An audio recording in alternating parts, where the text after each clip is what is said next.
Samarqanddan mana Hoji akalar Xorazmga tor jo'natishdi ta'mirga. O'zlarimizga yaqin akamiz.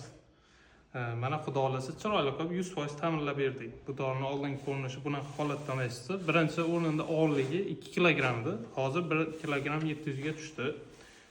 Qoplab, kompleksim, dastagi oq eskalar boylab, golubkam ustidagi bezaklar, bu torni yasagan usta Mavlon usta bo'ladi. Samarqandlik yaxshi ustalardan biri. Shu ustani yasagan torlarni chiroyli qilib ta'mirlab berdik. Kosani figuralari ishlandi. Kosani katta edi, juda ham endi o'rtacha yaxshi holatga keldi. Mana endi ovozlarni chalib ko'rsatamiz, o'zlaringiz bahosini berasizlar.